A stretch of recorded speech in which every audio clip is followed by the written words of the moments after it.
Welcome back to Booze Bros and Cars, your favorite podcast about booze and cars, and we're your hosts. I'm Eric. Mike. I'm Carmelo. And I'm Nick. All right, so first up, of course, always we are going to be talking about what we're going to be drinking tonight. So I have a couple of drinks here. One of them is actually a old-fashioned, not your typical old-fashioned. Nick, actually, you might find this a little interesting, but I made it with Flor de Caña. So you did it finally. Ooh, no, nice. This is like the third one that I've made. So I made it with a bourbon barrel aged 10-year bottle of rum. It's super good. If you guys don't know what Flor de Caña is, it is a rum or a sugarcane rum that's actually made from Nicaragua, which is the country where my parents are from. So really good. This is like as I mentioned, the third one that I've actually drank so far. It's chef's kiss. It's so freaking good. But my second drink is actually from Garagiste. So courtesy of our great friend Brandon at number 3, he actually gave me this bottle. Thank you for that, Brandon. Shout out to you as always. Definitely looking forward to trying that because this is it's interesting. It's like it's grape mead with natural flavors, but it's called the cheesecake Vitus. I might be saying that wrong. But it's like a great cheesecake. So sounds phenomenal. So I'm really looking forward to actually trying that out. So Mike, what about you? What do you got lined up for tonight? Oh, I got a couple different beers tonight. First one I'm drinking is Anchor Lab. They are out of Naples, Florida, all the way down south off Bayshore. This is their turtle season. This is their flagship New England IPA. I know you guys have probably heard me talk about this just because it's delicious. It's probably one of my favorite hazy IPAs that's brewed here locally. So starting off with that one. And then I got a fun little, it is October. So I got a Super Mars and Bros from Florida Avenue Brewing. It's obviously a Mario themed Oktoberfest style Mars and lager. So checking that out. Okay. Carmelo, what you got? All right, so like Eric, I'm doing kind of like a heritage drink to start off with. I'm going to be doing something, another wine. It's called an Aperol Spritz. A little bit of Prosecco, Bougie. Aperol, and orange, and a splash of soda. So I'll be starting off with that, and then later on for Magnify Brewing, I have Cuppercone. So it's a sour, and yeah.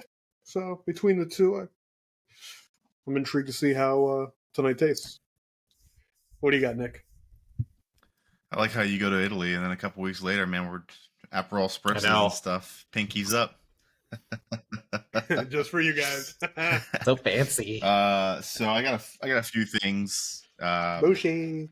I'm probably gonna start off. Actually, I'll start off with mead as well. Nice dark mead from Superstition Meadery. I've had this bottle in my wine fridge for a little while, so I don't even actually know how long I've had the damn thing, but it's called a Chocolate Marion. It's blackberry, blueberry, raspberry, and cacao. It was a small batch. Only made about 1,500 bottles, it looks like.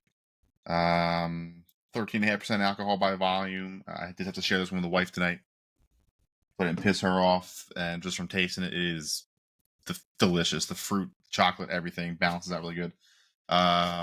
And then I've got a little Oak and Eden that the wife got me sometime this year for some event. I can't remember what.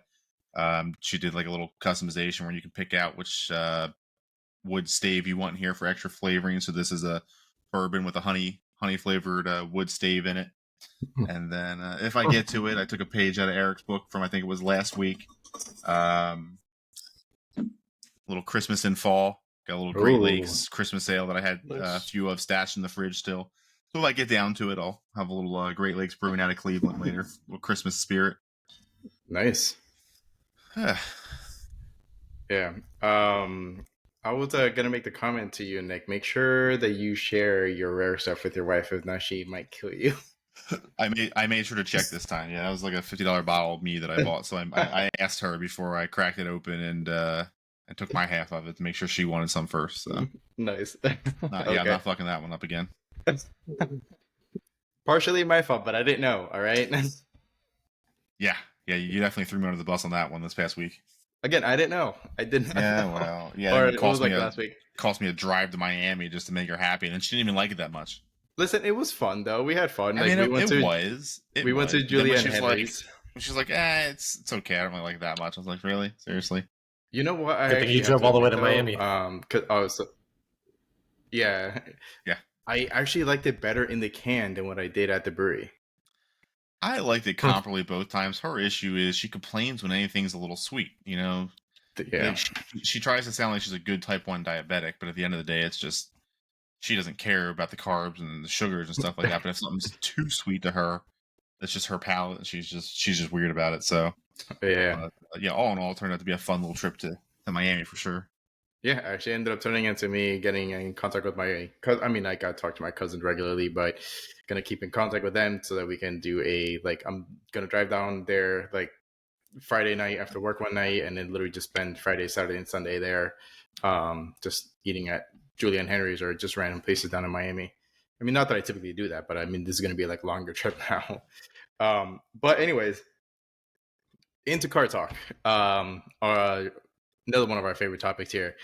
So, Andretti Cadillac F1 team, they have put in an application to be able to race in Formula One. So the FIA has approved their application. Now, it doesn't mean that they are fully into Formula One, because now it's going to go on to phase 2, which phase 2 is going to be that the F1 teams have to approve this, and so does, let me look at my notes here, Liberty Media, which I believe Liberty Media actually co-owns Formula One. Is that correct, Carmelo? You probably know that better than I do. They have the media rights for F1. Gotcha. So anything related to television, I believe they're also their internet partner. I could go into a big rant, but basically F1 has a contract with an internet provider that was through Liberty, that everything is hardwired and there is nothing over air. So all the recordings and everything is literally going hardwired to the UK to review prior to, in that 7-8 second lapse. What I'm hearing is Formula One made the same mistake that the entire world made by giving media too much control on something. Nice. No, it's a contract that ends, I think, in 2 years. Okay. It's either Disney or Amazon. Somebody's trying to take over. Hopefully not one Disney. of the conglomerates. Yeah, I don't think it's Amazon. Disney. Amazon, one of the television One of the apps. big boy streamers. Yeah, one of the streaming apps. So maybe Netflix. You never know. It might be Netflix, because they have the that Drive to whole Survive. Drive to Survive, which is a great show. That's true. Any of our viewers have not seen it, it's a really good show. Very dramatic, as we've mentioned before on the podcast, but still a good show. Actually, today's race is going to be over dramatized on Drive to Survive. I'm looking forward to seeing those episodes, because it's that going to be probably incident. Yep. Oh my god, man! We're going to talk about that shortly. But back to the whole Andretti Cadillac thing. So there's a couple things that we're not sure about, because we're waiting for the Formula One teams to either approve or deny them Andretti Cadillac Racing joining Formula One, as well as Liberty Media. But they're unsure of how many drivers are going to be on the grid. So currently at the moment, there's 10 teams. Each team has 2 drivers, so you have 20 drivers on grid. So they don't know if it's going to be 11 teams and 22 drivers or what. Maybe they might kick out one of the teams, which I don't see it that way, because a lot of the teams that are on there right now, they're like pinnacle for Formula One. They've been in Formula One forever. They've been on there for years. So it's going to be very interesting to actually kind of see what kind of unwind with this whole Andretti Cadillac thing. One thing that I saw on social media, which Nick, you actually might kind of find this interesting, is that it's going to be GM joining Formula One, competing against Ford, because in 2025, because Ford is now partnered with Red Bull. So or will be. Yeah. Or they will be. Yeah, they will be. So that's one. But there's something else that I thought about, which is not only is Ford racing Ferrari in Le Mans, but they're not going to be running them in Formula One. So it's going to be pretty exciting to see the whole Ford versus Ferrari thing, kind of battling it out like on Formula One tracks, because I mean, one, I'm very interested to see how Ford actually builds their motors for Red Bull. I'm sure that Red Bull is giving them a lot of data so I can build the motor around that data. But I don't know. We'll see. So yeah, it's definitely going to be interesting. Obviously, I don't follow a lot of Formula One, but seeing another manufacturer get involved, shake things up, is always, I think, a little exciting. Especially like, to your point, to see two now of the major domestic, at least for the U.S. folks, domestic automakers involved in such an international racing segment is just pretty cool.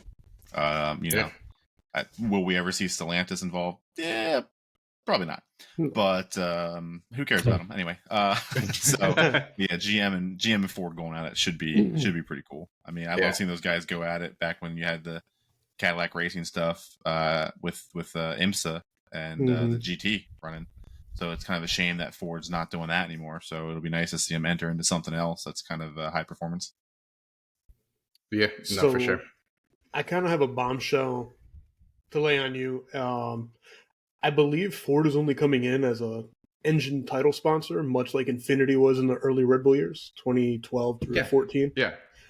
So I think it'll still be Red Bull powertrains making it.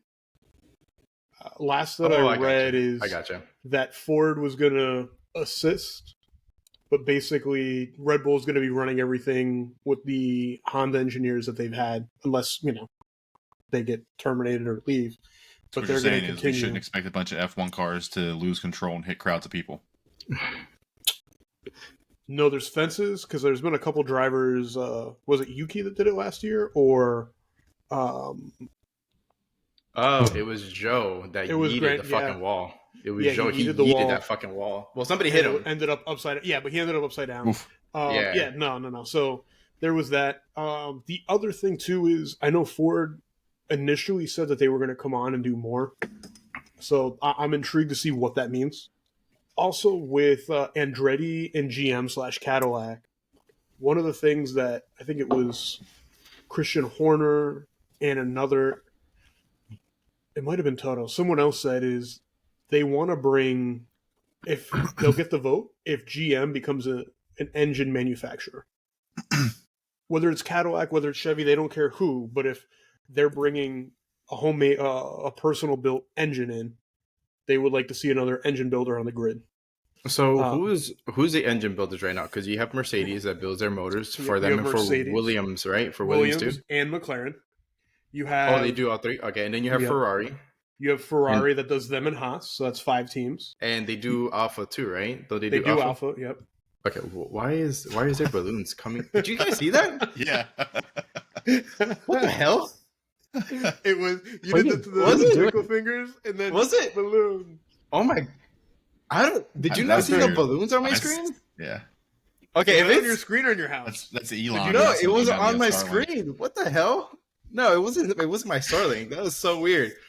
Anyways, holy shit, that was the weirdest thing. Okay, so I'm leaving this on here and I'm clipping it and editing it as a blooper later on this week. That was the funniest shit ever. Holy fuck.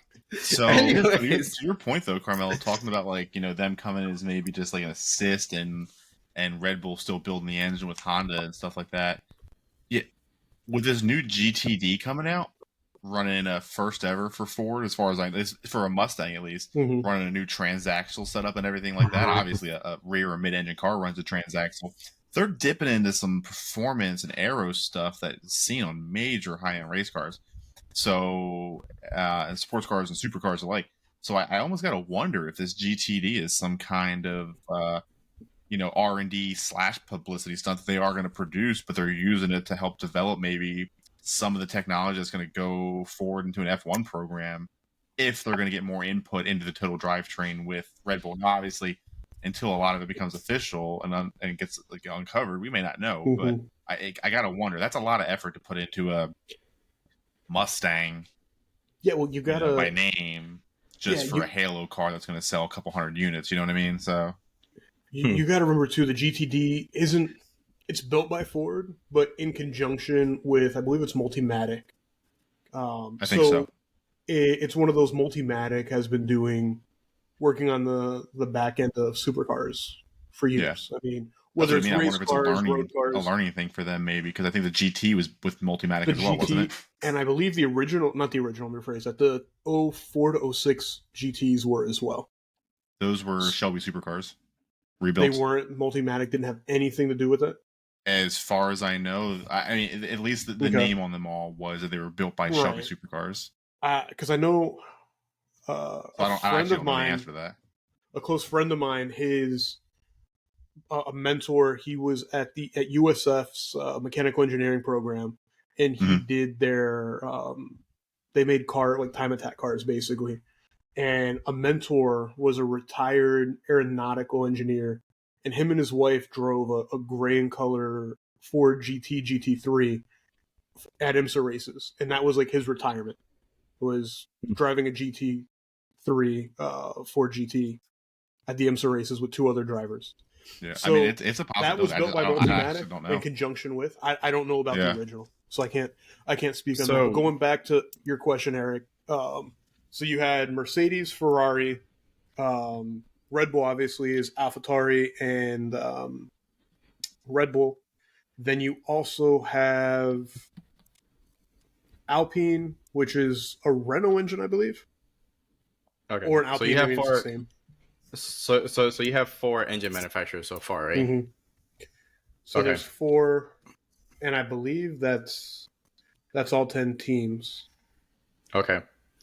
Interesting. So going back to an interesting statement that Nick said about the Ford Mustang GTD.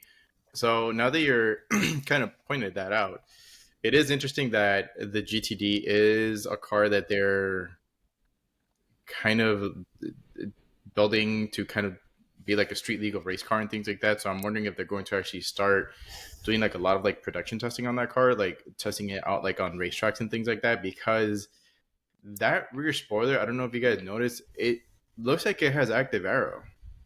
So pretty much like the Porsche GT3 RS, it has an active aero spoiler. So Formula One cars actually have DRS systems on them.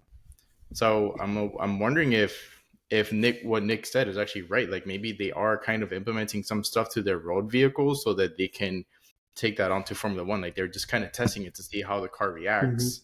Yeah, You know, like I said, and then it'll be implementing interesting. that. I think the GTD is definitely a bit of a PR thing as well to go. Like obviously they're going to produce it, but I think it's a big PR and a big R&D thing for them. But I did, Carmelo, to confirm. Now it doesn't say anything about the OG or not the. Well, obviously we know the OG GT40 had nothing to do with it.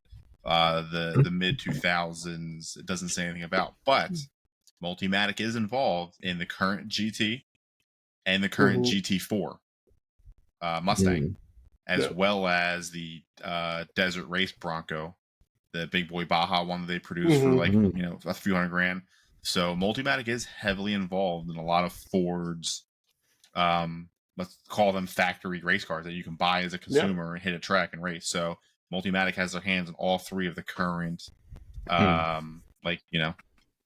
privately purchasable Ford race vehicles. Yeah. So interesting. Yeah, they're.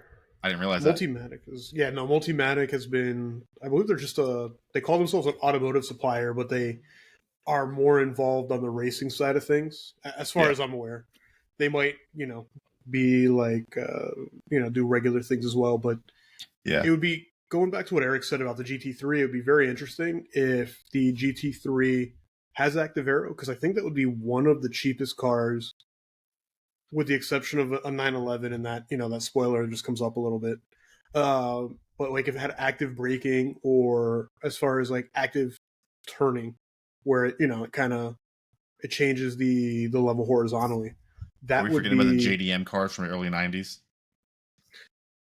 With the front splitters that would lower and raise and 4-wheel steering and stuff like that. And I mean, that's my Infiniti had 4-wheel steering. Weirdly enough, that's a little bit just different than more fuel economy. Active aero. I mean, that's a button. It also helps with corner, anytime that it tight. What is going on with it? Why do you have a like symbol on your Eric? What's happening, bro? Eric is like, I don't know. Like and subscribe. I don't know. I just scratched my forehead and then it just, what the hell? Eric, do you have your OnlyFans stream running in the background again? How come I try it? It doesn't work. Oh my I gosh. don't know what the hell is going on here. That's funny. Am I like? Is there something turned on that like it's like doing all this shit? Like what the hell? Try it again. Scratch your I forehead. was doing I it wanna see before. that I could do that. Scratch your forehead Scratch again. your No. forehead. Come on. Come on. Now I'm wondering if I like Come on. scratch my. Yeah, see, I'll do it. They were all scratch the our hell? forehead on camera. I don't Eric, do know it. what the hell is going on. Eric, do it. This is. I want to see the I'm not- balloons again. No. Woo! Hold on. Let me see. Spirit fingers. Is it gonna do it? It's gonna do it. No, I don't know. Whatever. No. Anyways, fuck, this is so weird. Sorry, that was just like the most random shit. God, I don't know what. So for anybody that's watching the podcast or listening, we use something that's called Riverside FM to record everything, and I don't know what it's doing right now. It's acting very they strange. like what Eric's doing between the balloons and 2 thumbs up. Apparently. Yeah. It's a party. Oh, Looking like Disney World over there. Oh man. oh my god! Holy This shit! is like the video of the attorney that looks like a What cat. the He has the cat filter. He's like, Your Honor, God. I'm not a cat. I'm an attorney. And I This is can't the see most- it. He went blank on my screen, so I can't even see what's going on right now. Oh my Yeah, god! I can't- I can't see it you'll either. see it on the podcast. That's I so saw it. It weird. was fireworks. It was beautiful, Eric. You were just glowing. Yeah, but wow. Fuck. getting back to it, I have one more comment about Andretti. I don't know if you guys heard. I don't know how I found out. Maybe through newsfeed, but they just cut Roman Grosjean, and they are only doing 3 cars this year in IndyCar, or going forward. I'm sorry, after this year. Really? Yes, that news broke Tuesday or Wednesday. I've been busy this week at work, but one of the things that I read, and Monday they came out with the approval from the FIA for F1, and I believe F1's approval as well. So it sounds like, I know all the drivers are in support for getting, what everyone anticipates is 2 more cars on the grid, whether it's for, just preservation or, options. But all the drivers, I mean, Hamilton's for it. I believe Max has made a statement for it. Leclerc as well. Everybody seems like they're all the big names are for it. I'm sure everybody that's, rest of the best is for it, because that's another opportunity in the event that they don't do good enough to keep their seat. So Yeah. I almost wonder, is it kind of or does at least Andretti think it's a done deal? If they're starting to pull resources from Indy, will the contract be signed and they pull another car to Indy so that it wouldn't hurt them as much financially, and they Yeah. would just move, resources accordingly? It's possible. And one other thing you said about manufacturers getting kicked out or leaving, that can't happen. As long as they pay, they're basically in for life. Okay. Some of the legacy teams, I mean, they might go by the name of Red Bull, but I believe that's like a old Joda team. I can't remember. I'd have to sit there and, from the beginning. Other than McLaren and Williams, I believe those are the only 2 that have originally stayed, proper. I know Yeah. Red Bull was the Jaguar team prior, I believe. I don't know. That might be Aston. But ultimately, the 10 teams, they get a vote. They're probably going to be apprehensive because then they have to split the proceeds. But for, not Ford, Andretti and GM or Cadillac, whichever manufacturer they choose, will have to pay, I think it's $100 million, $10 million a team as a buy-in. That goes directly to the teams, not counting what they pay to F1 and FIA. So Gotcha. I'm intrigued to see how that goes. I don't know if that's unanimous or 50%. Do you know that, Eric? No, How that I don't know process- as of yet. okay. Don't know as of yet. No, I'm new Formula One. I'm not old Formula One, so I don't know anything about that, unfortunately. But if you, I'm sure you saw the race today, Carmelo. But I'm still kind of talking about Formula One. It was kind of a crazy race or crazy weekend. The sprint was crazy too. I mean, yeah, was... the sprint was crazy because Saturday, well, the sprint race was on Saturday, and it was the race where Verstappen pretty much sealed the deal to become the World Drivers' Championship. And he had 3 points. Yeah. He was going to get it, whether it was yesterday or today. I'm Yeah. more surprised about Piastri. I mean, with Yeah. with the way that he's driving, and you guys know I'm a big Lando Norris fan. I like. I'm a big McLaren fan in general. Even back to when Chile was on there, Carlos Sainz. But seeing how good Piastri is, I mean, going up against Russell is a great driver. He's not the best. He's a bit aggressive, and as we saw today, he makes some mistakes. I blame him for what happened between him and Hamilton, especially with the different compounds where Hamilton was on a soft.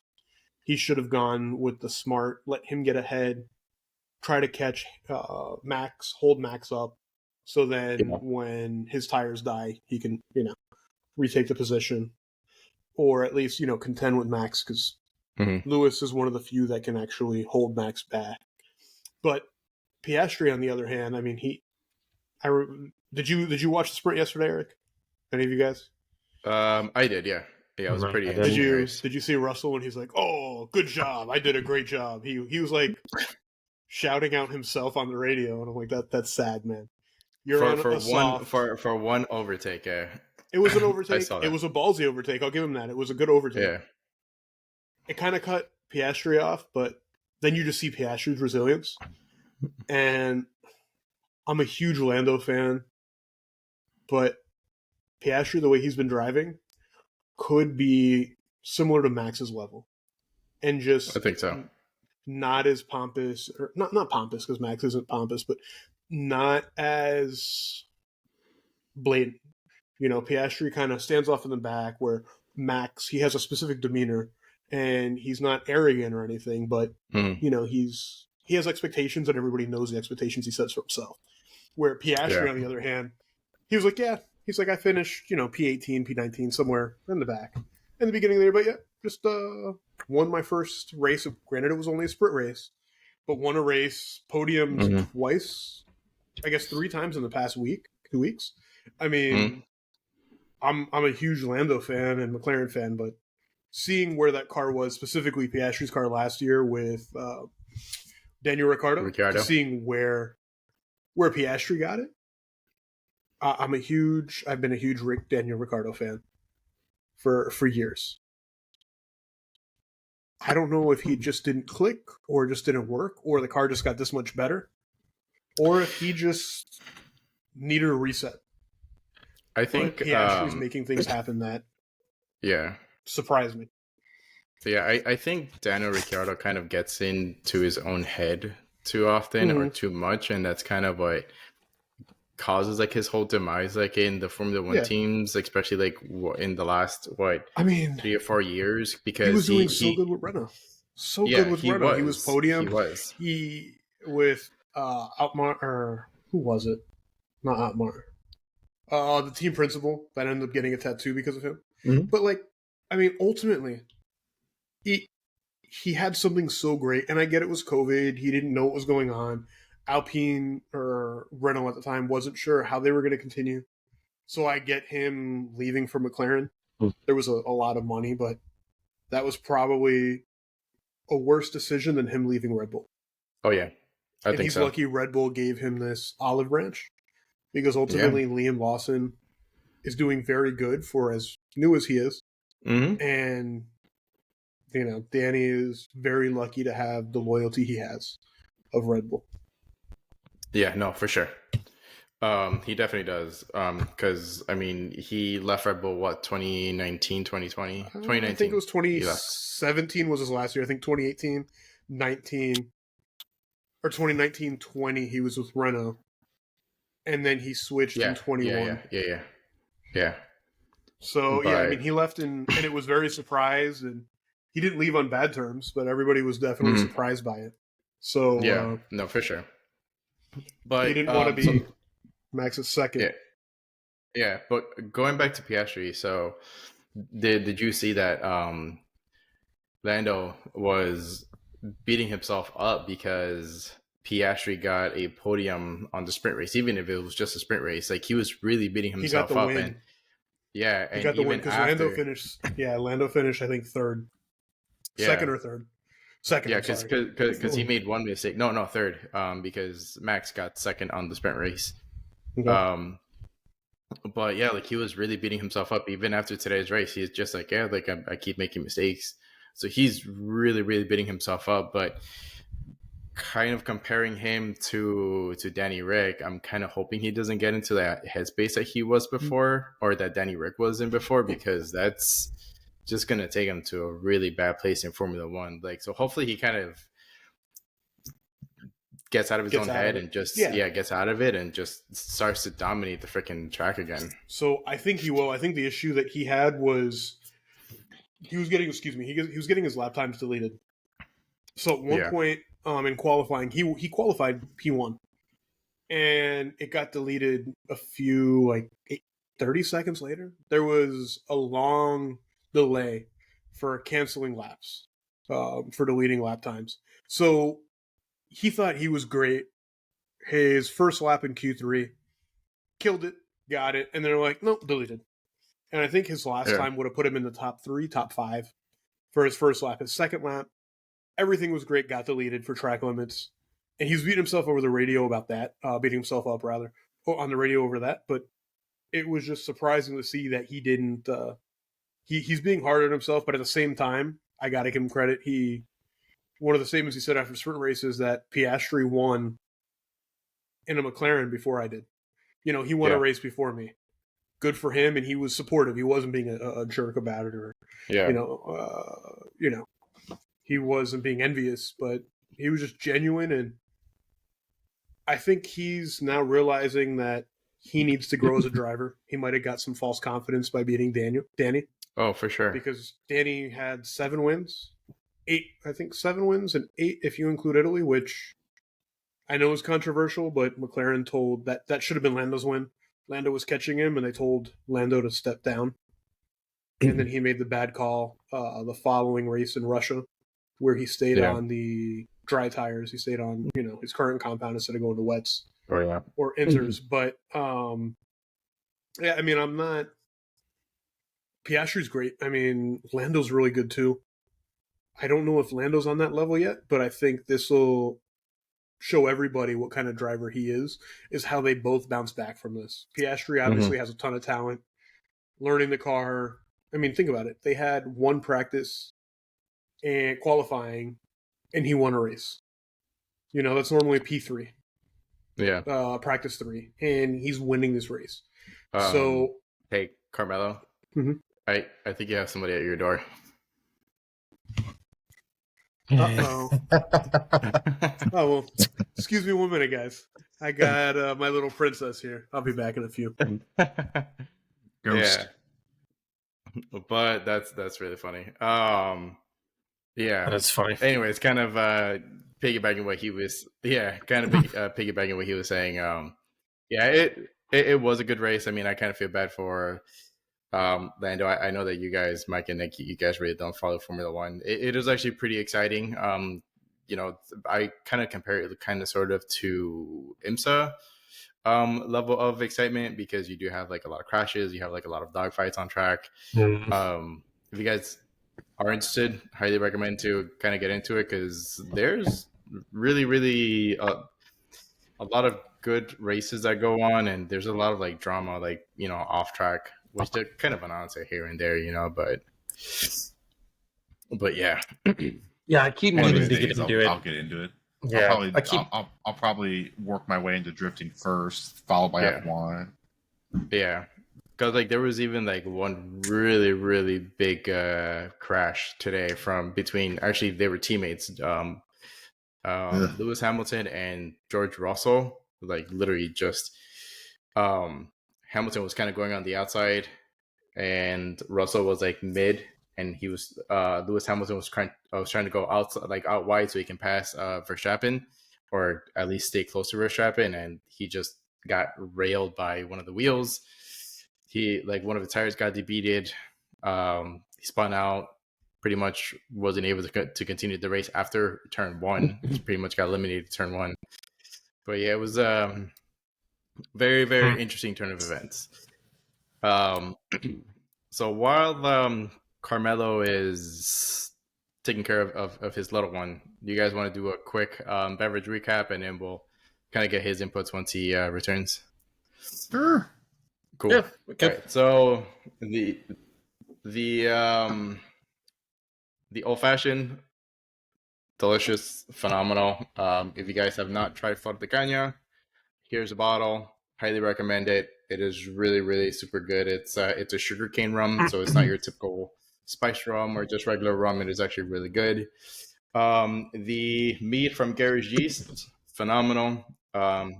Thank you again to Brandon from number 3 for hooking me up with the bottle.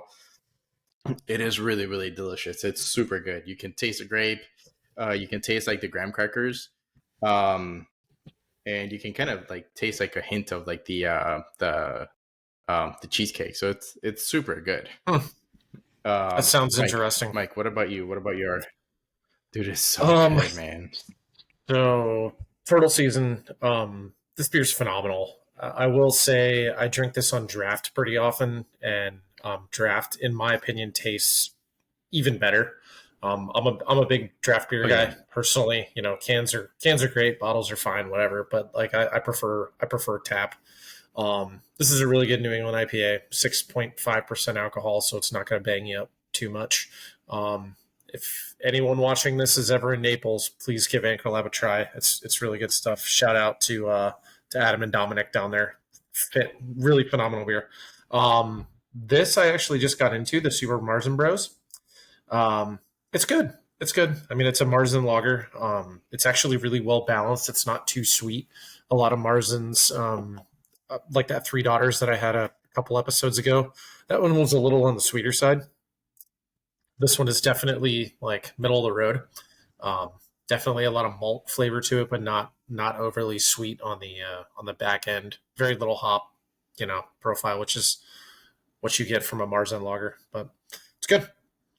Nick, what you got? So I'm still working on the mead, because at one point my wife walked in and she decided she wanted to switch, I think, to wine and dump the rest of hers in mine. So I'm almost done that. This is the only thing, frankly, that I've never had before. I've had my Oak and Eden bottle finished honey bourbon. I've had plenty of Great Lakes Brewing out of Cleveland's Christmas Ale over the years, going to school in Ohio and all. But the mead, I gotta say, is phenomenal. The balance of the fruits with the cocoa nibs is awesome. I mean, you get like a super heavy fruit forward, and then it kind of finishes on that like cacao nibs, but somehow that fruit just still lingers there and it just mixes. So if you like chocolate and fruit, this stuff is delicious. This was a limited batch. I doubt you can find this still new, unless it's on somebody's collection. I don't know how many batches they made, but this is bottle number 231 of 1,500 from batch 2. Not sure how many they made, but it's like I said, it's called Chocolate Marion. Nice. By Superstition. It's delicious. You can see there's a bunch of sediment. This thing's been sitting sideways in my wine fridge for nice. I don't know. I have no idea when I bought this. I've lost track. So I couldn't even tell you what year this was produced, but it is great. And then bourbon again. That's like a specific one that my wife picked out flavors for me. But for anybody that likes like a Christmas ale, like Eric was talking last week about like Christmas in a bottle and all that kind of stuff, you can't get it down here. It's not distributed in Florida, but the Great Lakes Christmas Ale is such a good one. Phenomenal. I've got 2 greats. Mm-hmm. Yeah, like between them and the Southern Tier 2 Xmas, which is the keg I'll get for Christmas this year, or for winter this year. Those are 2 of the best, but the Great Lakes is just an awesome nostalgic one for me, because I've been drinking since I was in college in Ohio. Nice. And it just sucks we can't get it in Florida easily. Thankfully, I have enough friends that do some holiday trips. They bring me some cases and stuff down, so it works out. But it's still a tough one to get. Carmelo, what's how's your stuff going, buddy? How's your check-in? Yeah. So first thing, shout out to single parents. My wife's out of town this week, and I've had my 4-year-old and almost 4-year-old and 7-year-old to myself. Love them to death, but they got a ton of energy. So excuse me for that. But no, so the Prosecco or the Spritz rather. I used to dry Prosecco, trying not to be overly sweet. And I typically prefer the sweeter, but so it was good. I don't know if you guys ever had an Aperol Spritz? I have. I don't think I have. I have. So, fun fact. Go ahead. No, I was just gonna say the only time I've ever had one, it was very dry. It was not sweet at all, and I wasn't a fan. I'm not a big dry anything fan. Dry champagne, dry wine. Like I don't know. Just not for me. Mike likes it wet and moist. Yes, I do. Sweet. Yes, I do. That's right. Okay. So, fun fact. A little bit of history of the Aperol Spritz.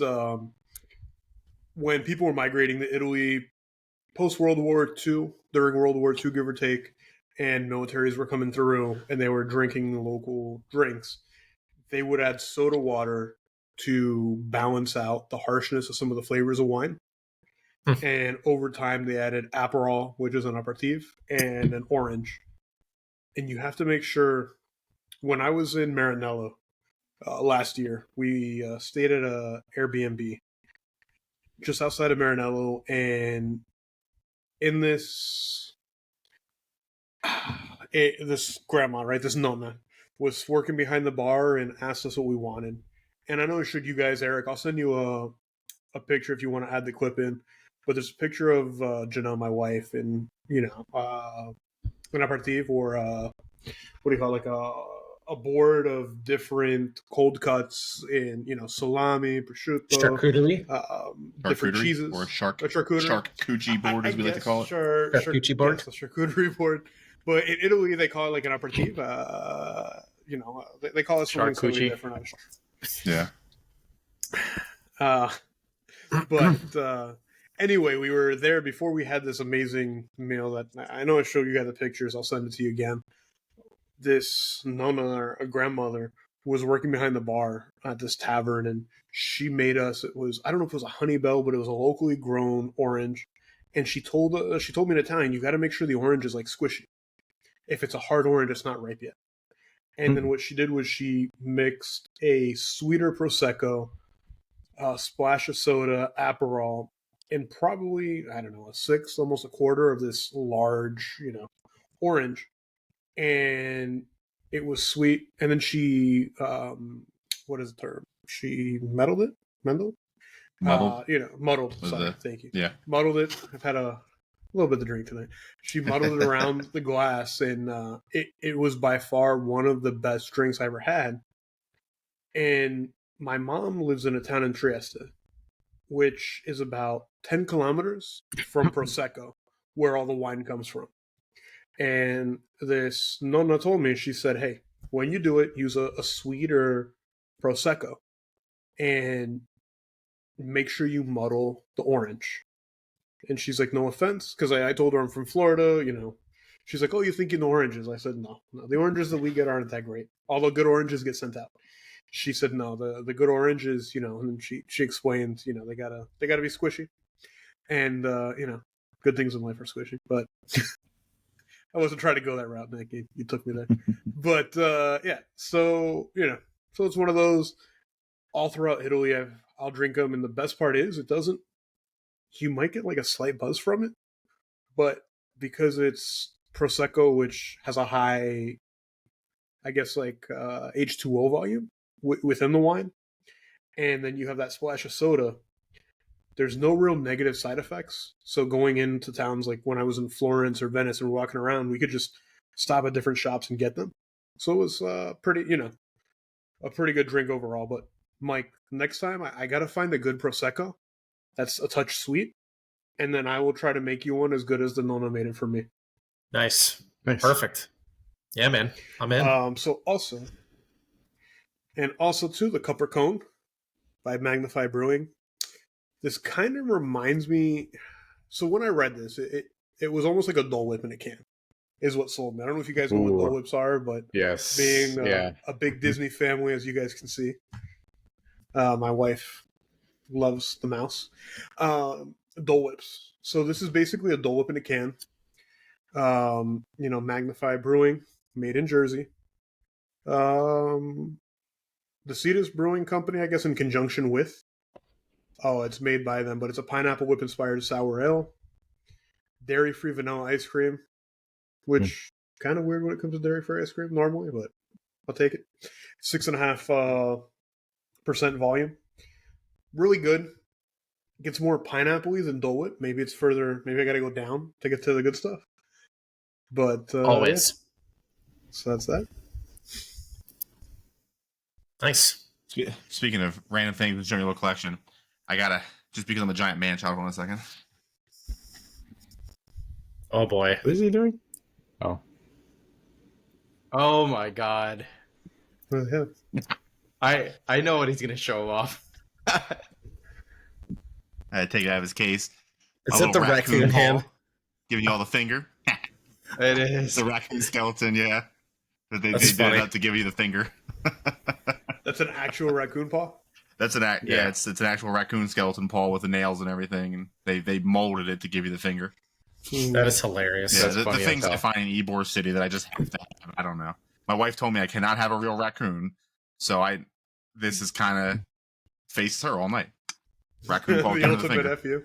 Yeah. That's funny as shit. Again, I'm a man God. child. I'm a bit spiteful, a little passive aggressive. That's my thing. I feel like we're all man-childs Well, yeah. in one way, To an shape, or extent. form. We Yeah. might have to Yeah, hide for it at sure. times, but, Yeah, we still have to adult every once in a while. True. But yeah, back to car talk. So BBC. we did, yes, BBC. Actually, the next topic is regarding the BBC, not this BBC. Oh, but real quick, before we tap into that, this is very quick. Carmelo, I confirmed Multimatic is involved in the GTD. ooh, And then something else that I saw with the partnership of Red Bull and Ford, when Mhm. you guys were talking about F1 Oh. stuff, and I got lost in, I looked in it real quick.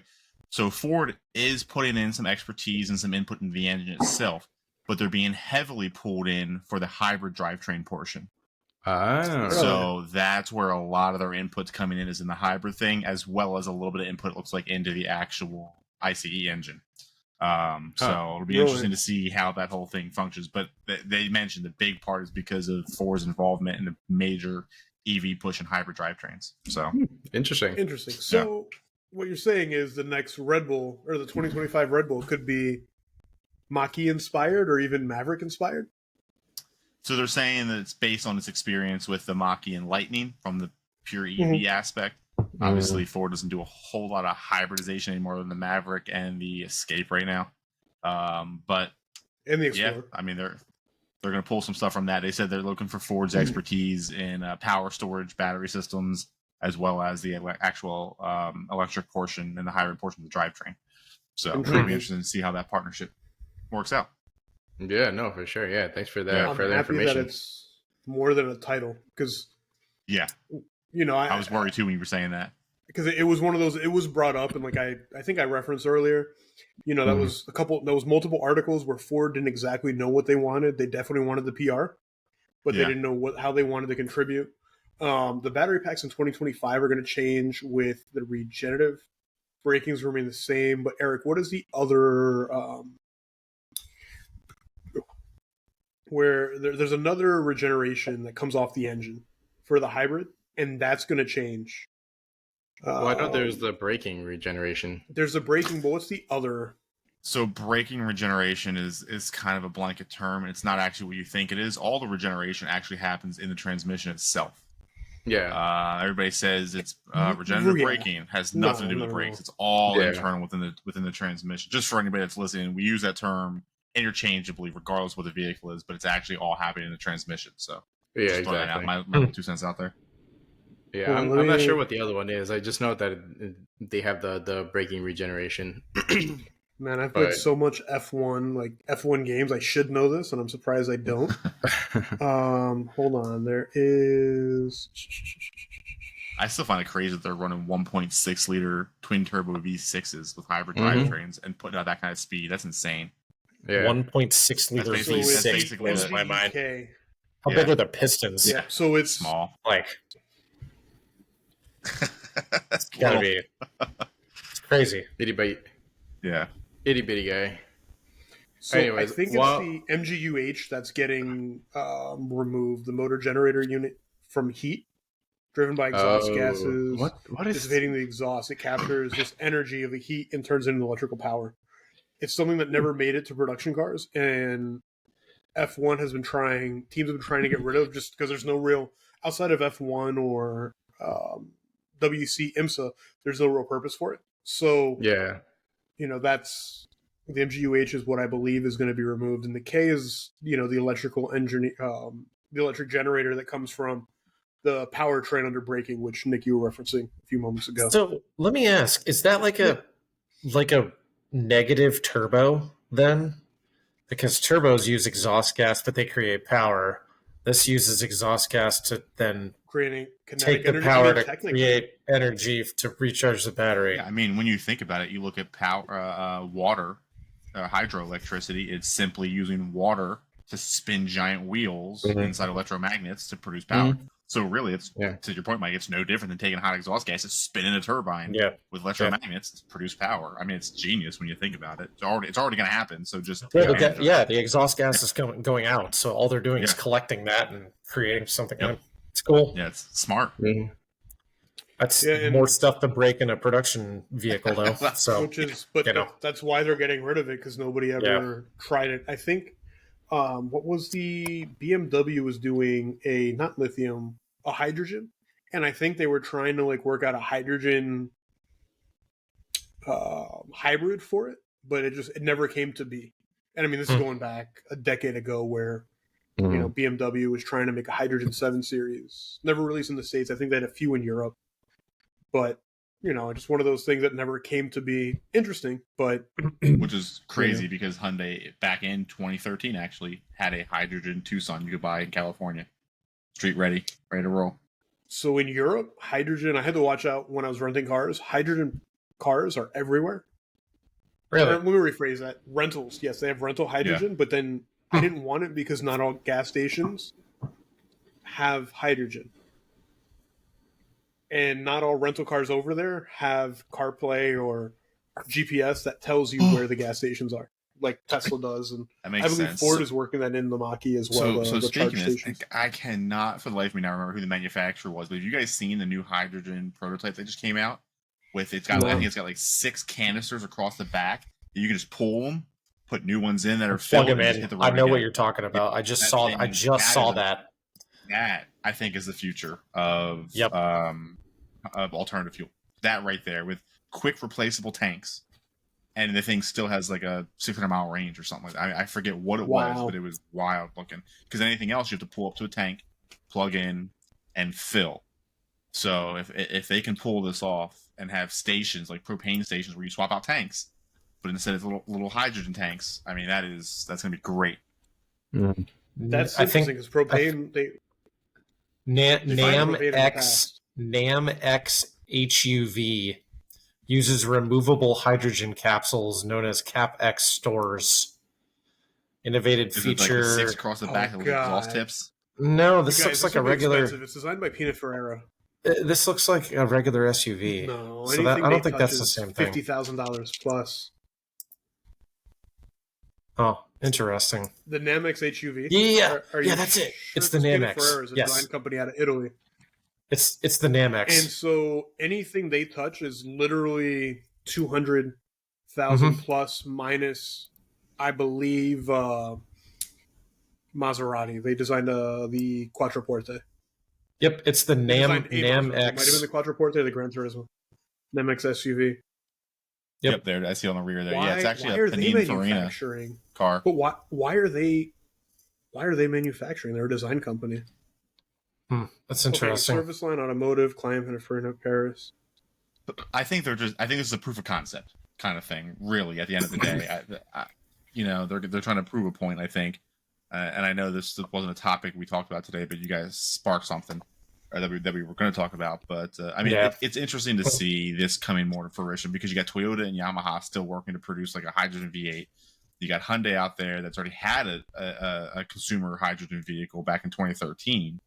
And now, I'm sure you guys have seen this. I know, Mike, we've talked about this.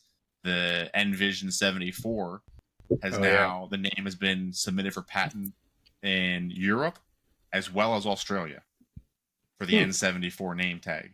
So you got these big juggernauts in the auto industry pushing forward with hydrogen. And in Hyundai's case, that little thing, if it comes out anything like it is it's going to be a halo car. It's going to be pricey, but it's going to be awesome. It's going to be an awesome piece of technology to move forward with an alternative fuel that isn't electric. And it's hydrogen electric technically, but it's not a plug-in type situation where you're stuck if you run out of electricity, where you can't replace the quick little fuel cell of sorts. So if that thing comes out, it's going to be awesome. Especially if it can use this canister technology where you can just unplug and plug a new one in. That's the future right there. So that the N74, I'm not going to call it beautiful, but it's like retro. It's nostalgia. Awesome. It is nostalgia in a car, and it is to me a DeLorean, but modern day. It looks like the way the DeLorean should look, like in my opinion. Well, like a modern day. Funny you mention it. And I feel like we've talked about this in private pre this. So originally, the guy that designed the DeLorean designed the Hyundai Pony. Yep, in 1974. Yep. And that is where the N74 comes from. Hyundai passed, and he went to DeLorean and sold the design to them. So Hyundai actually had first dibs on what became the DeLorean, ultimately. And they passed on it, which was probably a good thing because it flopped. And then they've now gone on to become like the second largest auto manufacturer in the entire world. So did it flop or did DeLorean have a drum problem? For those watching, quality control issues. It has some issues. Lack of proper use of capital. The engines were train wrecked. Stainless steel bodies were there was. That's because he was out getting coke instead of investing in R&D. It's the auto industry, man. So, for those watching the podcast, watching on YouTube, this is what we're talking about. That's one of the new ones. They just posted up. They caught this thing driving around with a new set of forged wheels. I know. It looks so good. Well, not a render. They caught it driving with a new set of forged wheels on it someplace in Korea. So they've been testing them out on the roads now. This is the original image that was kind of out. What do you think that would cost? Realistically, like, you think this is 60 grand? You're probably looking at 70, 80 grand. For a Hyundai, not a Genesis, but for a Hyundai. Now, that's one of the biggest discussions that I've seen around is, do they actually maintain the Hyundai name badge, or do they make it a Genesis Hydrogen Halo car? They can't make it a Genesis because... But I get the price point, but Genesis doesn't have anything of this design where the Hyundai, the EV5 or whatever their mid-range EV is, has this look with the headlights, taillights, that pixelated 80s look. It wouldn't be right, in my opinion, as a Genesis. I don't think so either. I think it needs to stay I don't think it Hyundai. Should be Genesis. I think it should stay Hyundai. If they can find a way to maintain a sub 60K price tag, though, that's going to be, I think, the sweet spot. With the rising cost of everything else right now, if they can maintain a sub 60K price tag, I think that's the sweet spot for some enthusiasts actually to buy the damn thing. Honestly, I really hope that they have multiple engine configurations for this thing, and they just release it with like the 2-liter, like as the entry level, like release it with the 2-liter, and then have a hydrogen if they or build that thing with an Elantra N engine in it. Yes, at that weight that it should be at, and a rear-wheel drive. Will be. I'll buy it. It'll be the new Genesis Coupe, the Hyundai Genesis Coupe. That'll be the new version.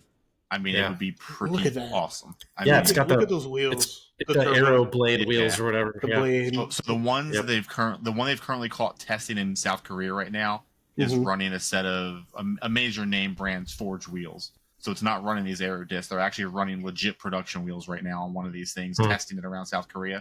So it's becoming more of a realistic idea as this thing's being caught testing with more and more production ready parts on it.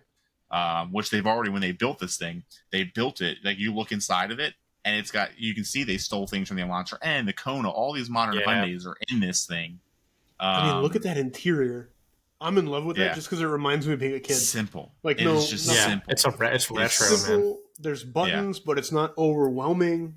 I'm sure the steering wheel won't look anything like that. No, and a production car is going to have your typical entertainment stack someplace in there with your CarPlay and stuff like that. But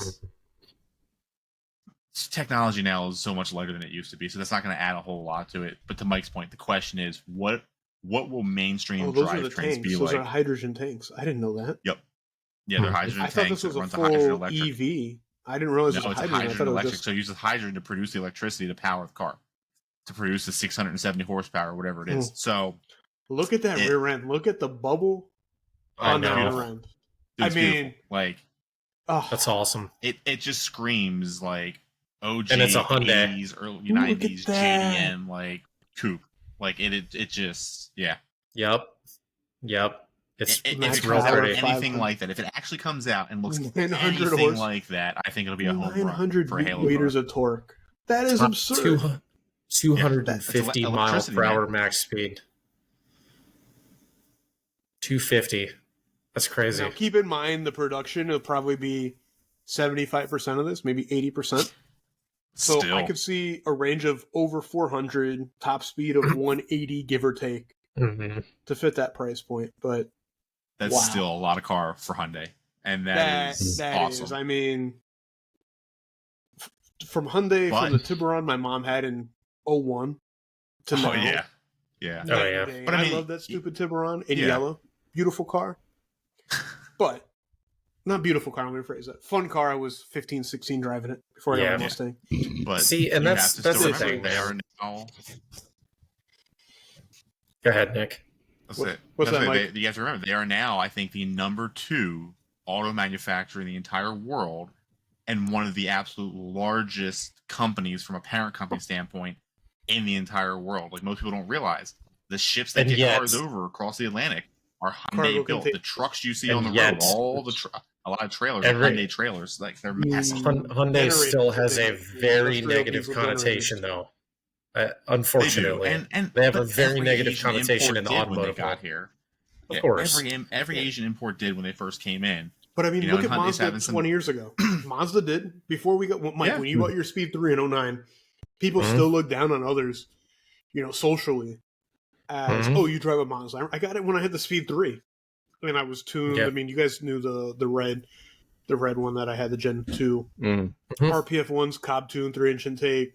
I mean, we've talked about the build before, and I'd sit there and get ahead of SRT8s, from a dig, and autocross. It was a beast, but people were like, "Oh, it's a Mazda." Yeah, they were okay with the Focus RS, which ST RS, but they were like, "Oh, it's a Mazda." Like, I mean, I'm not one to care so much. Now Mazda's gone mainstream near luxury, and people don't really blink an eye at them. And I mean, really, it blows my mind. Be real. They've all been replaced by Mitsubishi as the what the hell is that? But, excuse me 1 minute. Yeah, no, you're good. So poor Mitsubishi.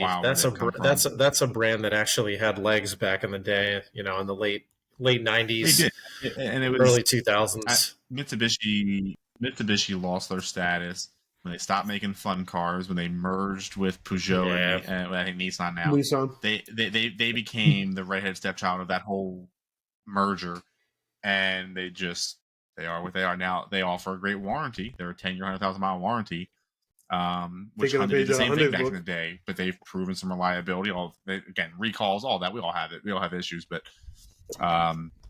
Mitsu's kind of the new the entry, whatever, the look down on it. It's unfortunate from what they used to be, the great, but ever since they merged, it's just, I mean, come on. They had some financial issues pre-merger. Yeah.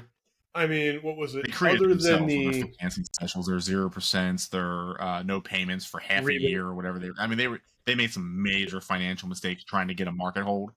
And it backfired. And unlike Mazda, Mazda had the 3 and 6 that saved them. Mitsubishi just came out with inferior cars that they were given secondhand at the end of production runs by their partners. And Mazda now makes 5 or 6 great SUVs, and that's what really plugged them up now. Even look at Mazda building what was the baby Toyota called? It was the Scion X. XA. It was the Mazda 2. It was the Mazda 2, Yep. And that was basically like the U.S. Yaris. I think it was different than the Yaris overseas, but that was what we got and they sold 80,000 units annually. Hmm. And then Mazda, look at Mazda now. They got an alliance with Fiat for the 124. And I don't know about you guys, but would you rather have a Miata or an Abarth 124? Honestly, the Yeah, 124 Yeah. looks pretty sharp. And the It's like Abarth, a- It looks pretty sharp. it's like a turbo maybe being Miata. Italian. Yeah, Well, and it's tunable I mean, it's for, like I want to say it's like 190, 200 from the factory. yeah. Well, no, it's like the Reliable. modern day Mazda Speed Miata. I mean, that's exactly what it is. They just It's they as did close what as you can get to it.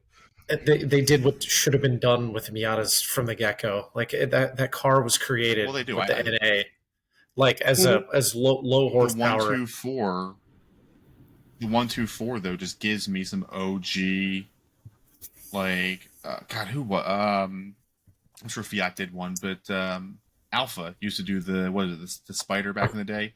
I just get those. I get some OG Italian roadster vibes from the 124. The Mazda's beautiful, but I get some cool nostalgia vibes from the 124 that I just like. Even though Yeah, I love like Fiat, the it's just I don't know. well. And did you see that they just did a refresh on the ND? I think it's called like the ND2 or ND3 or something. I can't remember what the model number is, but Yeah. they just did some refreshes on it. But I love the way the ND looks. But they need to put a turbo in there. Like it just needs to have a turbo motor. I don't know why they don't. Yeah, Come on, Mazda. they've got them out.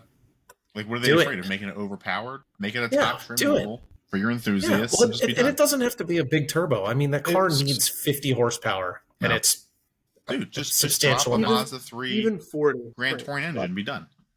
They But- won't because they're competing with the price point. They're basically a Boxster minus 100 horsepower, right? Mhm. So to stay in that price point of sub 30 grand, they can't do it. I mean, they're competing with the BRZ and the GR86, and they're Well, that's what wanting to I'm be saying. that. I'm not saying stay 30,000 sub price 30 point. because a built out club or a Grand Touring is well above 30. Oh, yeah. Put something in the mid 40 range with a turbo 4-cylinder in it and call it a day. You're still half the price of a modern Boxster or Cayman or the 718, whatever you want to call it, and you're a competitor now. I mean, That if they could somehow get that car in the 40s, and give it about 220 to 240 to the wheel or to the crank, I think that car would be perfect. Absolutely perfect. Yeah, Yeah, but you got to remember, Mazda doesn't care about driving. They don't care about zoom. They don't care about performance anymore. yeah. You know, They want they're you going to for feel that connected luxury. to the car in the way it is, but not necessarily blow Almost the socks like- off. And I get Almost it. like BMW minus power, right? They want to. What was BMW's old? Like it was like a driver's car. Or what was their old It model? was the ultimate driving machine. The That ultimate was driving always their machine, thing. right? Yeah. Think about And it this by way. that they meant the balance. Think Mazda about did. it this way: the coolest motor that they have now is a turbo inline six, and it's in their CX90, the new third row SUV that replaces CX9. The big boy. It's like the coolest motor they have. Well, it's and they supposed, could it's supposed to be easily- coming out in the 6 too. See, that would be interesting. It won't have a manual though, and that's the problem. That's the problem. I highly doubt it. Hey, when did they axe the 6? I'm looking on their site and now, it's- and the Mazda 6 is gone. No, it's gone. It's been gone for a few years. But see, the problem now is you can get the Mazda 3 hatchback. I think we've talked about this already on here, but you can get the 3 Yeah. with a turbo, but you lose the manual option. It's like, I don't know why they just why just let people have a manual. Like, in I Europe, don't know. I've even looked at it. I've in looked at Europe, that car this because I makes like the way sense, they but have look. You know? Yeah. Yeah, I think But it looks the just like the Mazda 6 my wife had. The dashboard, the interior, the steering wheel, it's like a modern version of the 2014 and a half 6 that we bought. I think so they're from going you. Like so they're there's going down the nothing same road as like special.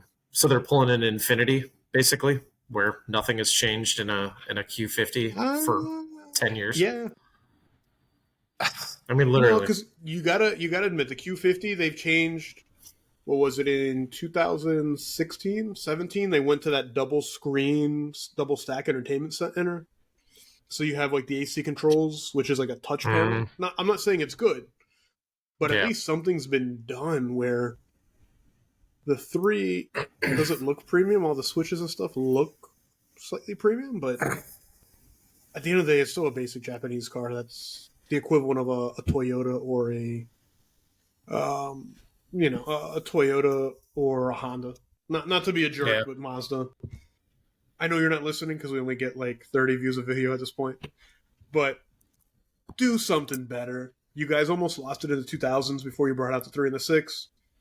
You have 4 people here that are telling you we've been autocrossing. We just want we've been the track zoom days. again. We want the Bring- zoom again. That was And it might not all in, but bring a little bit of love options. and connection.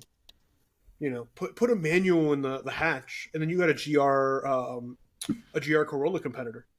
Yeah, it's only front wheel drive, but you have a GTI competitor, right? The GTI is one of the best selling hatchbacks worldwide. Mm-hmm. So there's a market.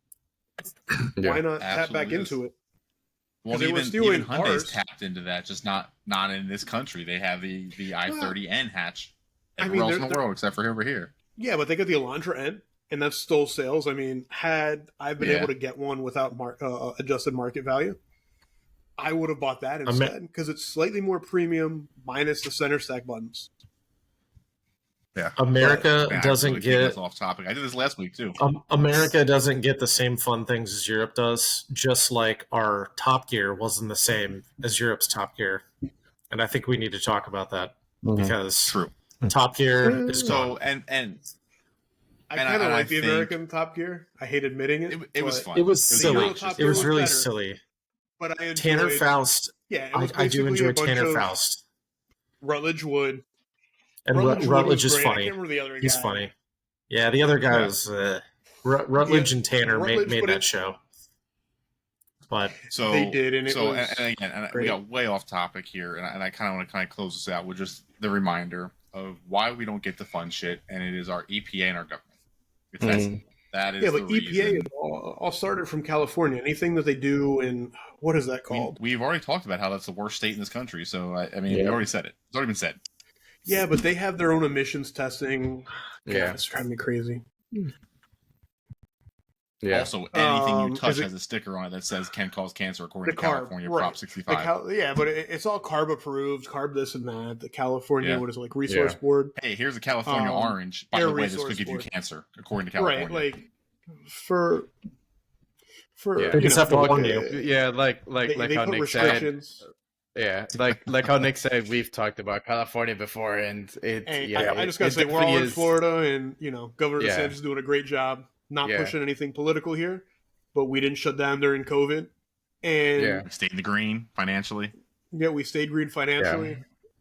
People that are invested in the Florida retirement system don't have to worry about their pensions, unlike multiple other states within the U.S.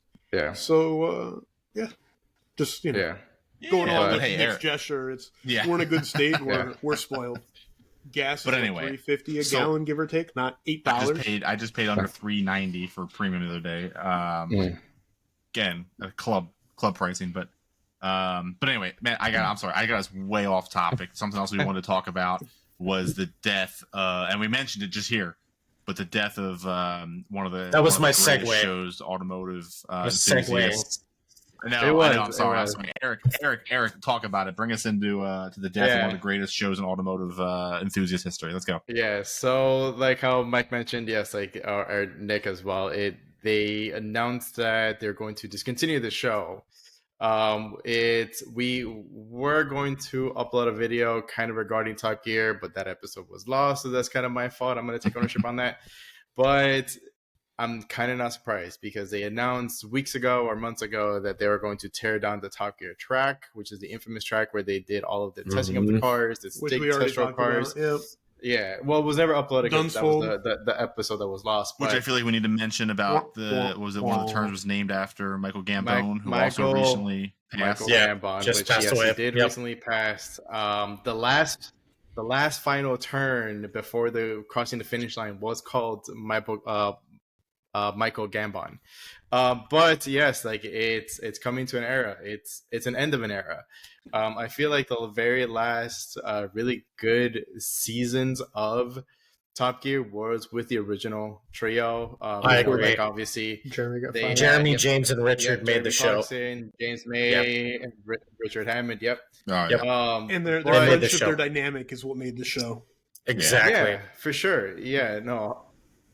Yeah, And something has to be said with the fact that they've transitioned over, and they, the whole drama that happened with Jeremy and that whole thing, and then they moved on, and they moved on as a group over and did the Grand Tour, and that's still happening now. So, but sounds like that. Yeah, I mean, it's deserve to get punched in the face. I'm just gonna say. Yeah, probably. But it's. I mean, that show. I remember when Netflix first came out. I remember getting Netflix, and I remember it had all of the original episodes on it, and I binge watched every single season, like straight for like a couple of months. Watched every single episode, and they just Carmelo, to your point, they had such chemistry, the three of them, and like their guests were awesome.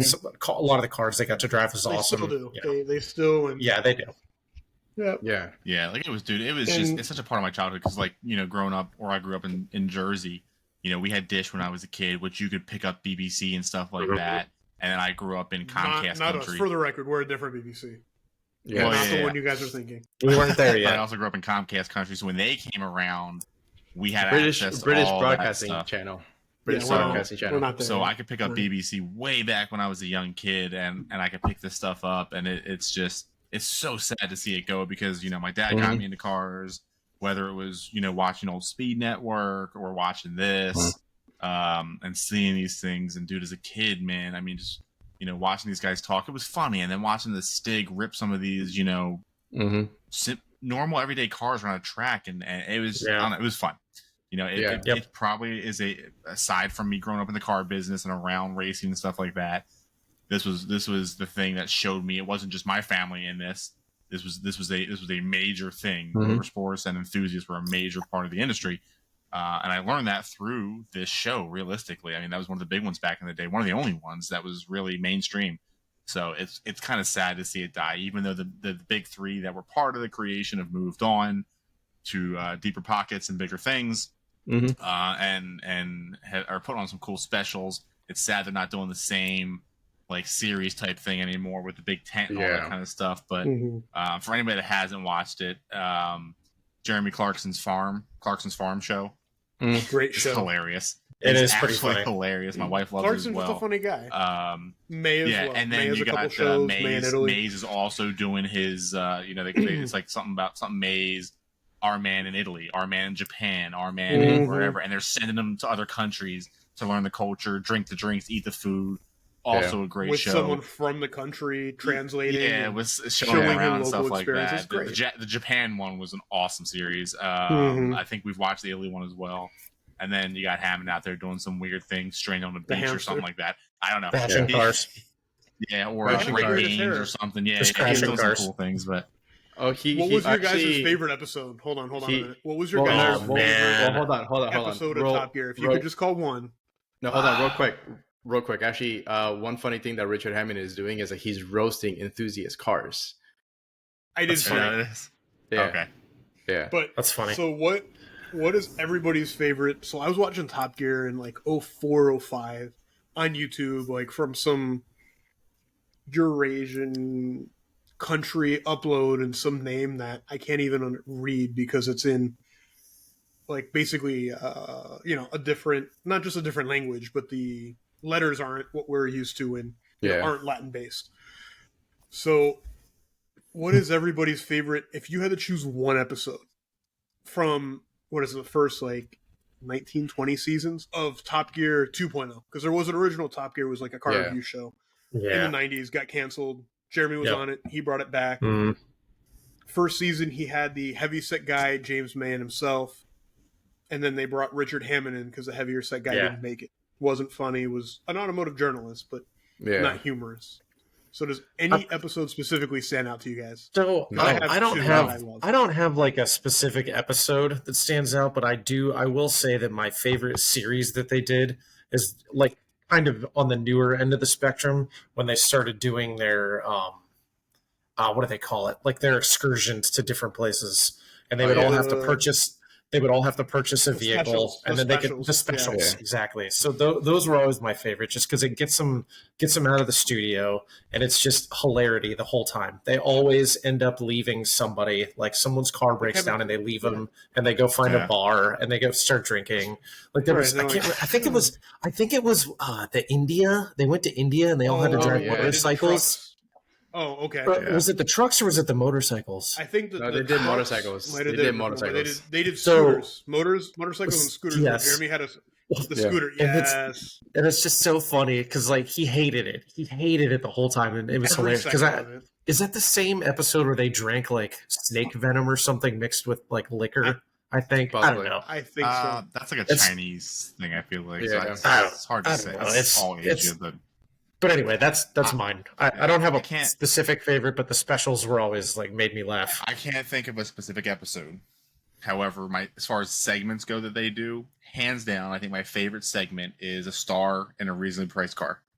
Oh yeah, that was fun. Watching these famous people rip these little Kias around and MF and this and that. That was the most entertaining part of it for me in terms of a segment in an individual show. Because you're seeing people we know, Hugh Jackman, and you're seeing people that we know in America as well as famous actors do dumb shit in a little 120 horsepower Kia, and to me that was entertaining as hell. So, Mike, that was Vietnam. Just I looked it up. Vietnam was the scooters. Burma and it rained the whole time. The big 4-wheel drives. Yep.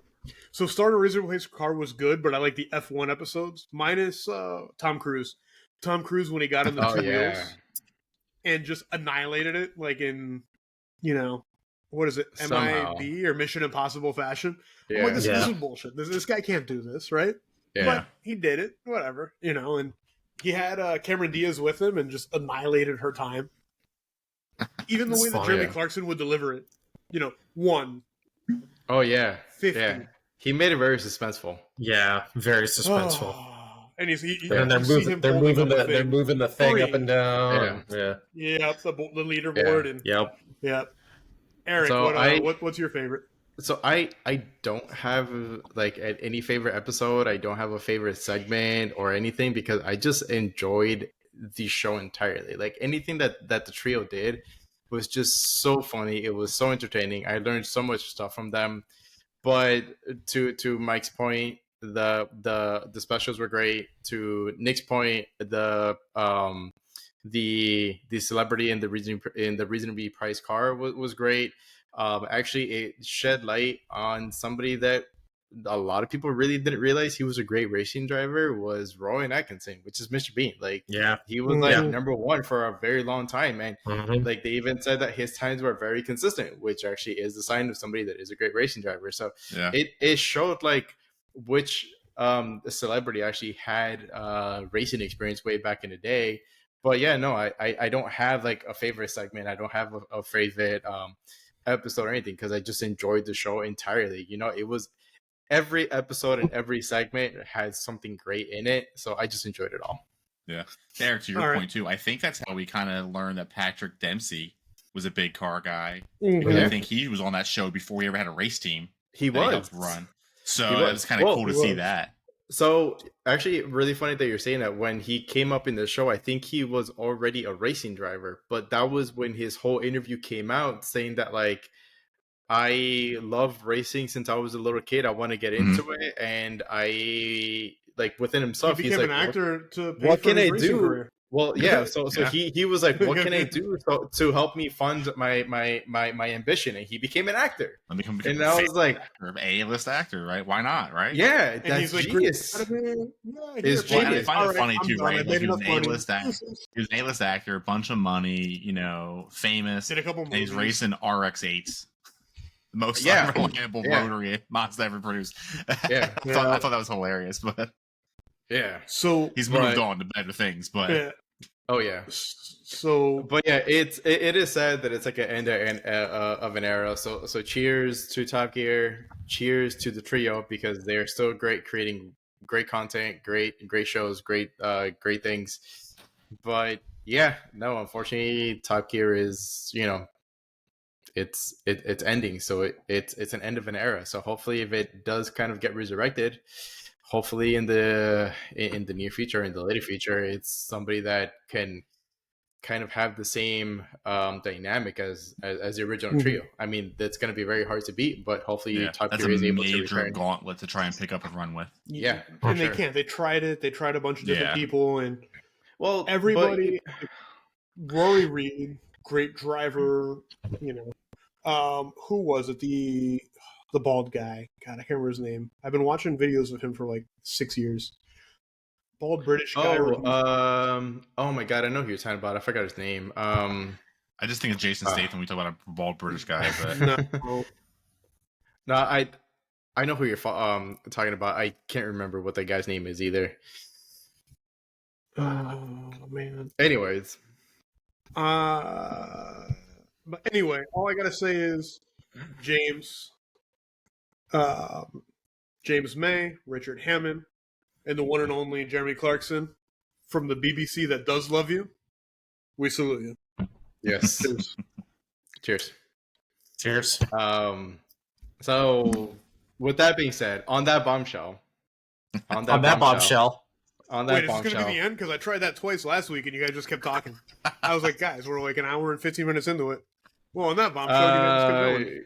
Now it is. On that bombshell, that's all the time that we have here for today. Thank you guys for listening. Thank you guys for watching. Remember to savor your brews and hit the road responsibly. Also remember to like, share, comment, subscribe, all the good stuff. As previously mentioned. No, it's Scratch. It's Scratch. Is it gonna do it? There it is. Oh, there it is. Yeah. Give us a light. Yeah. Come on. So Come on. yeah. So like and share our stuff so that we can continue to grow the podcast and the channel. But again, with that being said, that's all the time that we have here for today. Thank you guys again, and we'll catch you guys next week. Cheers. And give us a like. Who doesn't like BBC? Like it.